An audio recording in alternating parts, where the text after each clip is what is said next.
નામું chapter 3 પાઘડી દાખલા number 4 page number 105 એટલે કે આપણે સ્વાધ્યાયના દાખલામાં જઈએ આગળ તો તમને થિયરી આપી છે થિયરી પછી ક્યારેક જોઈ નાખશું અત્યારે સીધા પ્રેક્ટિકલ વિષય ઉપર વયા જવી દાખલો આપણને પૂછાય છે એટલે તો દાખલા નંબર 4 પેજ નંબર 105 તો જોઈએ નીચેની માહિતી પરથી ભાવેશ અને વિપુલની ભાગીદારી પેઢીની પાઘડીની કિંમત છેલ્લા 5 વર્ષના સરેરાશ નફાને આધારે જો આમાં કીધું 5 વર્ષના સરેરાશ નફાને આધારે 4 વર્ષની ખરીદીના આધારે ગણવાની છે 5 વર્ષ એટલે કે તમને 5 વર્ષનો નફો આવ્યો છે અને ખરીદીના વર્ષો કેટલા ગણવાના છે તો કે 4 અંડરલાઈન કરી નાખજો ખરીદીના વર્ષો 4 ગણવાના તો છેલ્લા 5 વર્ષના નફાની માહિતી નીચે મુજબ છે વર્ષ 2011-12 માં નફો કેટલો છે 11-12 માં નફો 1 લાખ છે પછી 12-13 માં નફો કેટલો છે 1,10,000 13-14 માં નફો કેટલો છે 13 અને 14 માં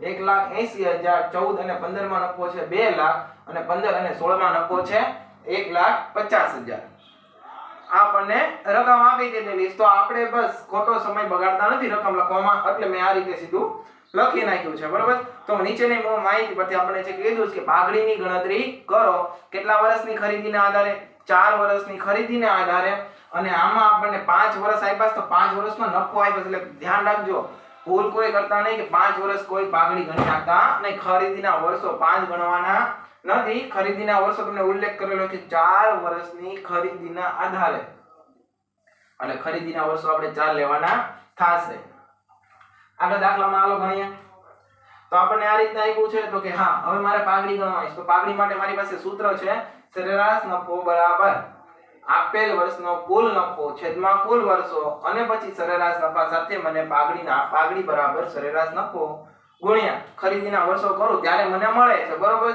તો હવે હું જોઉં કે મારે આપેલ વર્ષનો કુલ નફો તો કુલ નફો ક્યારે મળે કે આ બધા વર્ષનો હું સરવાળો કરીશ એટલે કે બધા વર્ષના જે નફાની રકમ છે એનો હું સરવાળો કરીશ ત્યારે નફો તો ખોટ આપ્યું તો આપણને એમાં ખોટ છે ના કેમ કે કાઉન્સમાં એક રકમ આપી નથી તો ખોટ નથી આપણી પાસે બધો નફો છે તો જોઈએ તો ચાલો ફટાફટ કરો 1 લાખ 1,10,000 1,80,000 2 લાખ અને 1,50,000 નો સરવાળો કરો કુલ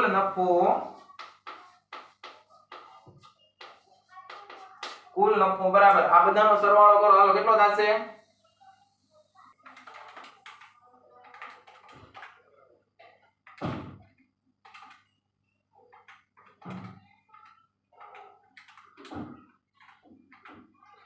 7,40,000 કુલ નફો થશે કેટલો થશે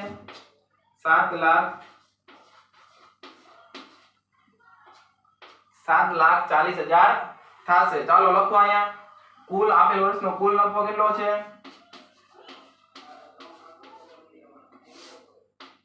7,40,000 કુલ વર્ષ કેટલા આપ્યા છે કુલ વર્ષ તો કુલ વર્ષ ગણો 1 2 3 4 ને 5 તો કુલ વર્ષો કેટલા આપ્યા છે 5 તો તમારો સરેરાશ નફો કેટલો થશે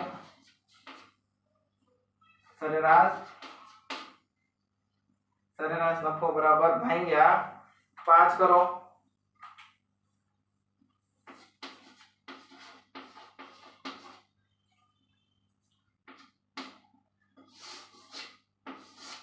एक लाख ने 48,000 તમારો સરેરાશ નફો થશે કેટલો થશે 1,48,000 રૂપિયા સરેરાશ નફો હવે આપણે શું ગણવાનું છે પાઘડી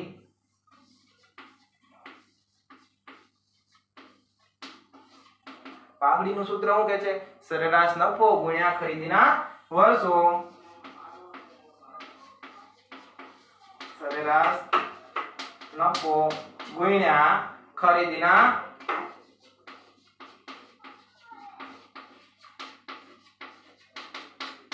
ખરીદીના વર્ષો ક્યાં લેવા જવાના ક્યાંય લેવા જવાના નથી રકમમાં આપણને આપ્યા છે તો સરેરાશ નફો લખો ગુણ્યા ખરીદીના વર્ષો તો ખરીદીના વર્ષો આપણને રકમમાં આપી દીધેલા છે જો અહીંયા લખ્યા કે 4 વર્ષની ખરીદીના આધારે કેટલા વર્ષની ખરીદીના આધારે 4 વર્ષની ખરીદીના આધારે 4 વર્ષ કરો 1,48,000 ગુણ્યા 4 કેટલા આવશે 5,92,000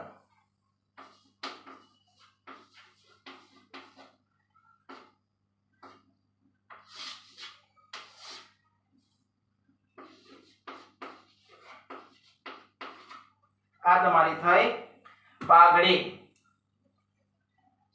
દાખલા નંબર 4 પેજ નંબર 105 ઉપર આપેલો છે. એનો દાખલાનો પહેલા આપણે શું કર્યું તો કે બધા વર્ષ આપ્યા છે, બધા વર્ષ લખી નાખ્યા, કોષ્ટક મસ્ત દોરી નાખ્યો અને બધા વર્ષનો સરવાળો કર્યો એટલે આપણને મળ્યો કુલ નફો.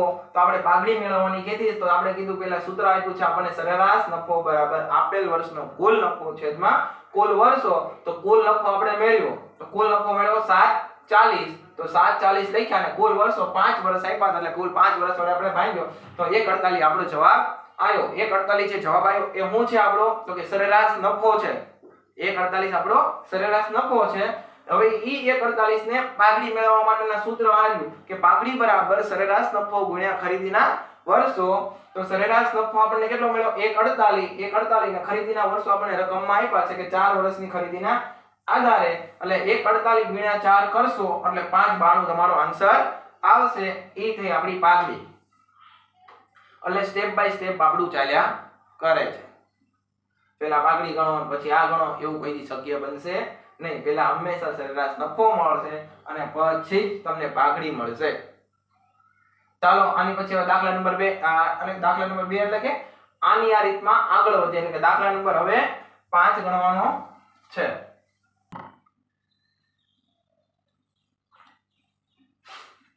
ચાલો દાખલા નંબર 4 લખી નાખ્યા પછી દાખલા નંબર 5 પેજ નંબર 105 હું રકમ વાંચું છું. ચાલો આનું મેળ થઈ ગયો 5 અને 105. જોઈએ મહેન્દ્ર અને પ્રવીણ એક ભાગીદારી પેઢીના 3/2 ના પ્રમાણમાં નફો નુકસાન વહેંચતા ભાગીદારો છે. તેઓ નફો નુકસાન વહેંચણીનું પ્રમાણ બદલીને 1/1 કરવા માંગે છે. તેથી પાઘડીનું મૂલ્યાંકન કરવાનું નક્કી કર્યું. ભાગીદારી કરાર મુજબ પાઘડીની રકમ છેલ્લા 4 વર્ષના સરેરાશ નફાની ઉલ્લેખ છે. તો આ 1 2 3 4 વર્ષ ઈ આવ્યા છે. સરેરાશ નફાની 5 વર્ષની ખરીદીના આધારે જો અહીંયા લખી દીધું 5 વર્ષની ખરીદીના આધારે એટલે કોઈ 4 ને 5 માં ગુમરાહ ન થવું. 4 વર્ષ સરેરાશ નફો કીધો તો આ 1 2 3 4 ખરીદી જેની આગળ આવે એટલે કે ખરીદીની આગળના જે વર્ષો ઈ લેવાના તો કે 4 વર્ષની ખરીદીના આધારે 5 વર્ષની ખરીદીના આધારે 6 વર્ષની ખરીદીના આધારે 2 વર્ષની ખરીદીના આધારે એટલે મૂળ તમને આગળ વર્ષની ખરીદીના આધારે લખ્યું હોય ઈ લેવાનું છે. તો આપણને આમ આપ્યું છે કે 5 વર્ષની ખરીદીના આધારે નક્કી કરવાનું છે. તો કાઈ વાંધો નહીં કરી નાખીએ 5 વર્ષની ખરીદીના આધારે કેમ કે હવે 3 દાખલા ગણ્યા ચોથો દાખલો તમને આમ નામ આવડી જાય. જોઈએ આપણે રકમ તો કે 2013-14 ની તમને રકમ આપીશ 13 અને 14 ની 60000 14-15 ની 80000 15-16 ની 20000 અને 16 અને 17 ની 30000. તો જો કાઉન્સ આવ્યો તો કાઉન્સ વાળી રીત પણ તમને આવડી ગઈ. તો કે હા કાઉન્સ હોય એટલે શું દર્શાવે છે ખોટ દર્શાવે છે બાકી બધો નફો દર્શાવે છે. તો હાલો ફટાફટ ગણતરી કરો કુલ નફો મેળવો. તો પાઘડીની ગણતરી કરવાની કીધી છે આપણને કે 5 વર્ષની ખરીદીને આધારે ગણો. તો હવે પાઘડીનું તમને ગણી આવડી ગયું. સરેરાશ નફો બરાબર આપેલ વર્ષનો કુલ નફોના છેદમાં કુલ વર્ષ અને એનો આન્સર આવશે એને પછી પાઘડીમાં મેકો પાઘડી બરાબર સરેરાશ નફો ગુણ્યા ખરીદીના વર્ષો. કન્ટિન્યુ બોલ્યા કરશો એટલે તમને પણ આવડી જશે. ગણો લખો હાલતા બોલતા રહ્યો આવડે શું નહીં કંકોડા બધું આવડી જાય. મૂળ મહેનત કરવી જોઈએ.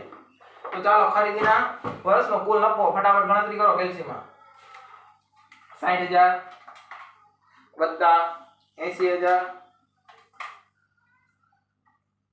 વત્તા 30000 કેટલો આવશે 170 આવશે. હવે -20 કરો -20000 એટલે 150 તમારો આન્સર આવવો જોઈએ. કુલ નફો કેટલો આવવો જોઈએ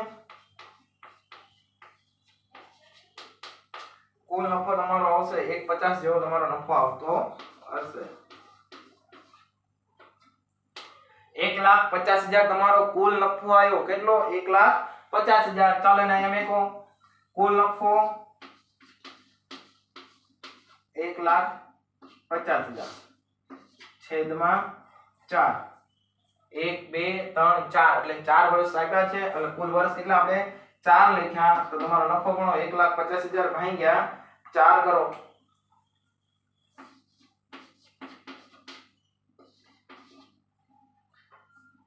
37,500 તમારો આન્સર આવશે.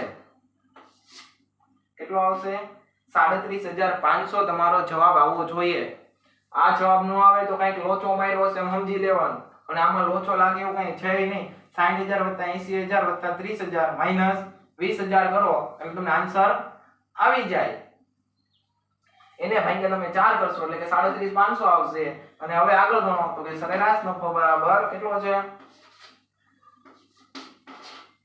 37,500 ગુણ્યા, તો આપણને ખરીદીના વર્ષો કેટલા કીધા છે રકમમાં જુઓ તો ખરીદીના વર્ષો આપણને 5 વર્ષ કીધા છે. 5 વર્ષની ખરીદીના આધારે ગણો તો ગુણ્યા 5 વર્ષ, 5 વર્ષ. ચાલો એને ગુણાકારમાં 5 કરશો એટલે તમારો આન્સર આવશે 18,75,00. 1,87,500 આ તમારી શું થઈ? પાઘડી થઈ. આ તમારી પાઘડી થઈ અને આ તમારો સરેરાશ નફો થયો. ચાલો ખોટ વાળો અને ઓનલી પર નફા વાળો બંને દાખલા ગણી નાખ્યા. દાખલા નંબર 4 અને દાખલા નંબર 5. આમાં કઈ ડાઉટ હોય તો કયો, લખી નાખો હાલો ફટાફટ. ચેપ્ટર ના 8 માર્ક છે, રોકડા આવવા જોઈએ, એક પણ માર્ક તૂટવો જોઈએ નહીં. હવે આની પછીની નવી રીત છે ભારિત સરેરાશની રીત, એ આપણે પછી જોશું. સાવ સહેલી રીત છે, રોકડા માર્ક લેવા જેવી રીત છે કે ભારિત સરેરાશ અને સરેરાશ નફાની આધારે એટલે